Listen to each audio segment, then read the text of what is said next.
Hello everyone, I have a great news.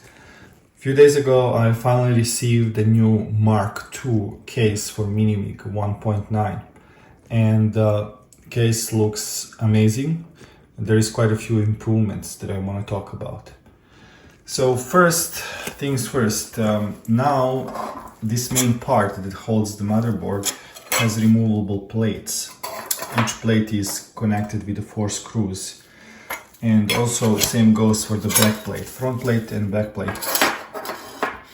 And because of this, it's very easy to customize the case. So if you want to use the case for something else rather than Minimig, that's in a mini ITX form factor, you can. You can 3D print these, you can customize them for Minimig. For other computers, you can make them translucent, different colors, you can make special logos, you can theme this as a Shadow of the Beast, Alien Breed, whatever you prefer. And you can get that specific feeling. But major reason why I did it is because of the mounting. Before it was difficult to mount the board into the case. Some bending was required during the installation process. But now this is not required, so it's quite easy to insert and remove the board. So that's that. Everything else mostly the same. The cover is the same, top cover.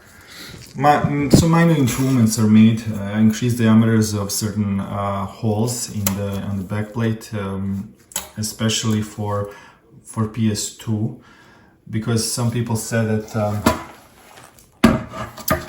these connectors can be rather thick for some keyboards and mouses. So I've increased the holes diameter.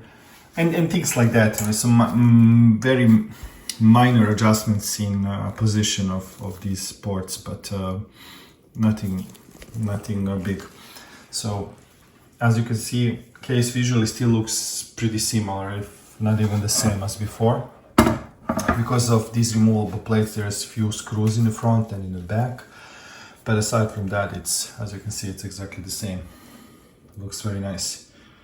So aside from that, I replaced the LEDs. Now LEDs are blue. I removed those logos from the buttons because some people said it doesn't make sense for 3 buttons to have power logo on them. So I made this adjustment as well. And it's running actually PyStorm inside right now. So yeah, that's another improvement. I wanted to make the look of the buttons sleeker and more simplified. Also, blue is beautiful color. I think blue goes well with the anodized aluminum. It is kind of expensive color, as they say in the LED world, because back then it was quite expensive to produce blue LEDs. I don't think that's the case anymore because of advent of the technology, but it still gives that premium look, I think. So yeah. Aside from that, I have new boards here. This is 1.98B. The only difference comparing to a previous version is the fact that I flipped RX and TX, so this particular ESP32 is compatible with the regular core. You don't need to compile the core that has a flipped TX and RX from the FPGA, so it's a minor adjustment. It doesn't really matter that much, especially if you're using ESP like this one, then it doesn't really make any difference. But I did that. Also, I've added slightly more copper in the inner layers, and I improved the quality of the FR4.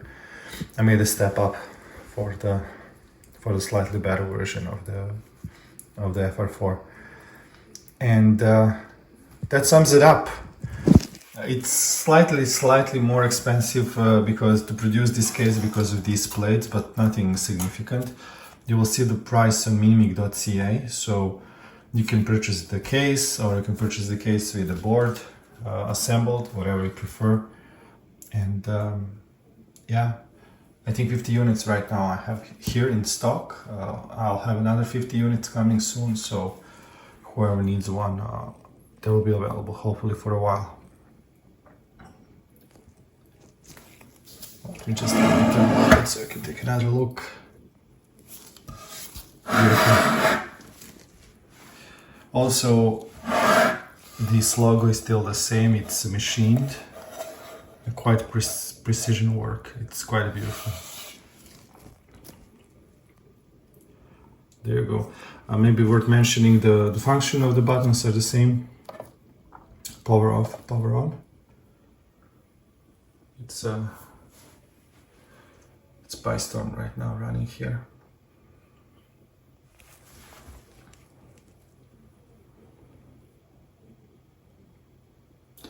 It goes pretty quickly with PyStorm because all operating system will load from the SD card in the Raspberry Pi, so that's pretty cool. And this one is for the menu, Minimig menu. This goes on the Amiga output, and then of course reset. So it's the same as before. Now with the modifications I made here on the PCP, you don't need to make any changes on the motherboard anymore for the case. So your LED will work either way because I've added some transistors here. And when it comes to the functionality of the power button, don't forget to use this micro ITX or mini PSU, whatever it's called, the little board that goes into the ATX connector, because the whole system that controls the power button is connected to this little chip, and it's connected to this subsystem here. So once you have that little board connected here, the cable will go here, and then you will use not this one but this one, this other power connection here. So as you can see, if I use this one, it will just still work, but it will just power on right away. As soon as I plug in the cable, it will be up. So that's a difference. Sometimes people ask me, like, how do I use power button? It's always on. Well, it's always on if you don't have the ATX power connected to it. So yeah, you can get one from AliExpress or Alibaba or sites like that quite cheaply. So that sums it up. I'm quite pleased with the results. Improvements, we made some improvements, some simplifying and some changes that improve the usability of the case itself. Thanks for watching.